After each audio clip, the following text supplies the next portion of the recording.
اعوذ باللہ من الشیطان الرجیم بسم اللہ الرحمن الرحیم الحمد للہ والصلاة والسلام علی اہلہا اما بعد بسم اللہ الرحمن الرحیم اطلب العلم من البحر الی اللہ۔ علماء اکرام تشریف فرمائیں اور طلباء ذی وقار ان کی معلمات وجب الاسلام المسلمین قبلہ مولانا محمد علی ریشتی صاحب نے بہترین انداز سے تعارف کرایا مدرسے کا۔ حسن اتفاق یہ کہ گزشتہ برس جب تنظیم المکاتب کے پروگرام میں اس مدرسے کے بچوں نے تقریر کی تھی تو میں وہاں پہ موجود تھا، اور استاد محترم علامہ سید رضی جعفر نقوی صاحب نے بھی ان چیزوں کے بارے میں جو کہا، اور کیونکہ میں نے خود نجف جانے سے پہلے رضی جعفر صاحب کے مدرسے میں تعلیم حاصل کی، تو وہ جب تنظیم مکاتب کے پروگرامز ہوتے تھے 2004 کے بعد سے لے کر 2009 تک میں پاکستان میں تھا،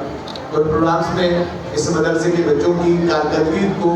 قریب سے دیکھنے کا موقع ملا ہے۔ میں قبلہ مولانا فرمان اور قبلہ مولانا محمد امین اور قبلہ مولانا منظور اور جتنے علماء اکرام تشریف فرمائے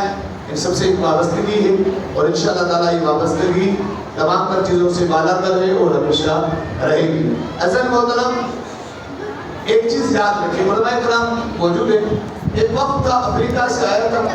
میں اس وقت کے لیے عربی سے ترجمے کا کام کر رہا تھا، تو آیت اللہ سکستانی سے خاص ملاقات ہوئی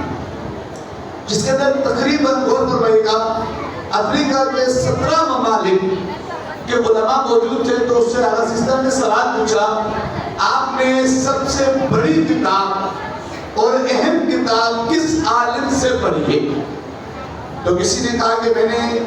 بحث خارج فلاں مجتہد سے پڑھا ہے، کسی نے کہا میں نے اصول کی کتاب فلاں مجتہد سے پڑھی ہے، کسی نے کہا میں نے فقہ کی کتاب فلاں مجتہد سے پڑھی ہے۔ تو آیت اللہ سکستانی حفظ اللہ نے فرمایا آپ درست کہہ رہے ہیں، لیکن دنیا کی سب سے بڑی اور سب سے اہم کتاب قرآن مجید ہے، جو آپ نے اس استاد سے پڑھی ہے جو آپ کو معلم قرآن بن کر کسی چھوٹے مدرسے میں یا دینائی سینٹر میں پڑھاتا ہے۔ جو مجتہد بنتا ہے وہ بھی یہاں سے پڑھتا ہے، جو کسی جگہ پر مقام پر خطیب بنتا ہے وہ بھی یہاں پہ پڑھتا ہے۔ یقین کریں سب سے زیادہ مجھے حیرت ہوئی اس جملے پر، فرمایا میں نے جتنی احادیث پڑھی ہیں، سیرت معصومین پڑھی ہے، ہر استاد کا مقام اور مرتبہ بلند ہے، لیکن سب سے زیادہ مرتبہ خدا نے جس استاد کا رکھا ہے وہ استاد ہے جو آپ کے دل میں تعلیم قرآن کو رکھتا ہے اور آپ کو ابتدائی حلال اور حرام کی تعلیم دے۔ آپ کس بھی مقام پہ پہنچے، آپ فقہ پڑھیں، آپ اصول پڑھیں، آپ مجتہد بن جائیں، لیکن جب تک وہ معلم قرآن اگر آپ کو قرآن کی تعلیم درست نہ دیتا، اگر آپ کو ابتدائی طور پر دین کے قریب نہ کرتا، میرے سامنے بچے بیٹھے ہیں، میں اس سے زیادہ واضح بات نہیں کر سکتا، کئی ایسے بچے ہیں جو نہایت ہی نیک نیتی کے ساتھ مدارس میں جاتے ہیں، لیکن وہ کیوں پسند ہو جاتے ہیں؟ دیگر مسالک کے مدارس کی جو باتیں ہیں اس کو دوران نہیں کرتا،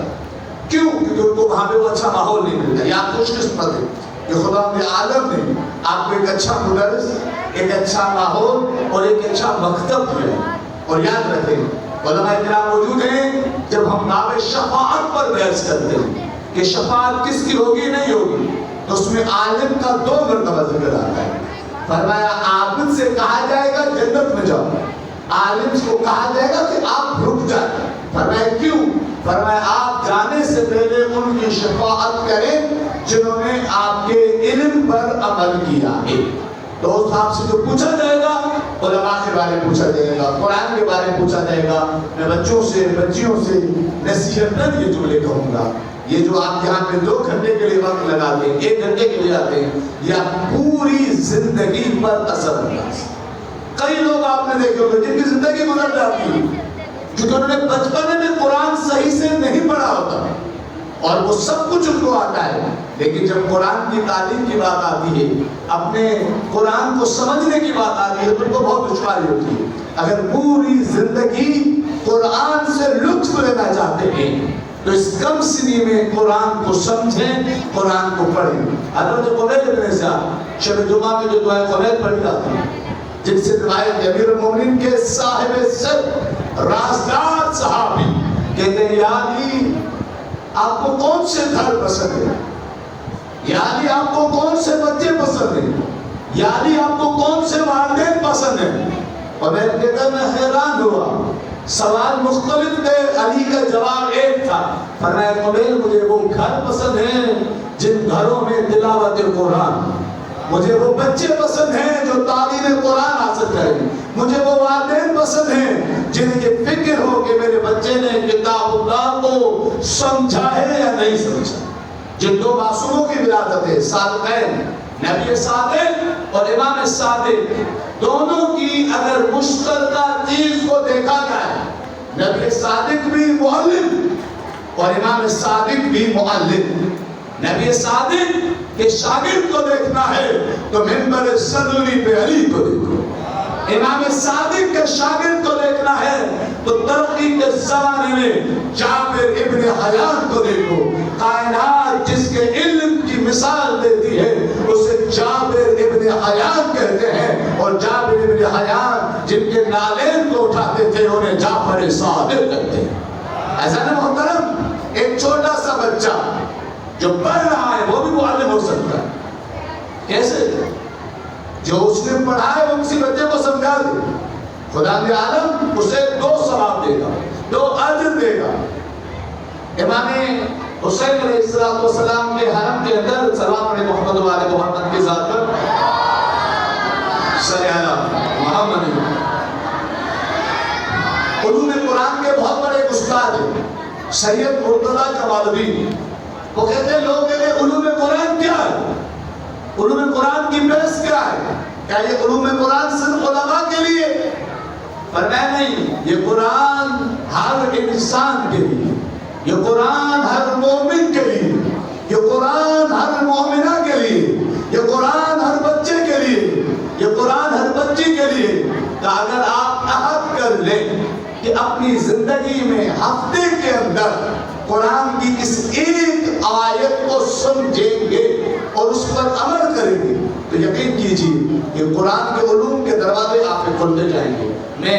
قبلہ مولانا محمد امین صاحب کے ساتھ، قبلہ مولانا فرمان کے ساتھ اس بچوں کے انعامات اور دیگر چیزوں میں، تمام چیزوں میں جو بھی انشاءاللہ ان کے ساتھ ہیں، اور ہم کوشش کریں گے کہ یہ آپ کے پاس آنا سالانہ نہ ہو، ہم انشاءاللہ تعالیٰ یہاں پہ آتے بھی رہیں گے اور کوشش کریں گے کہ بچوں کی اس عظیم الشان جو گلدستہ ہے اس کی رونقوں میں اور اضافہ ہو۔ میں نہایت شکر گزار ہوں قبلہ مولانا فرمان کا، قبلہ مولانا محمد امین کا کہ جنہوں نے مجھے دعوت دی اور ایک عظیم ادارے کو آج پہلی مرتبہ قریب سے دیکھنے کا موقع ملا۔ دعا ہے کہ خدا تعالیٰ اس سلسلے کو ظہور امام زمانہ قائم و دائم فرمائے۔ میری خواہش تھی کہ آخر تک بیٹھتا، لیکن کیونکہ پہلے سے وعدہ ہے اور جگہ پہ پہنچنا ہے اس لیے آپ سب سے اجازت کا طالب ہوں۔ التماس سے دعا۔ السلام علیکم ورحمۃ اللہ وبرکاتہ۔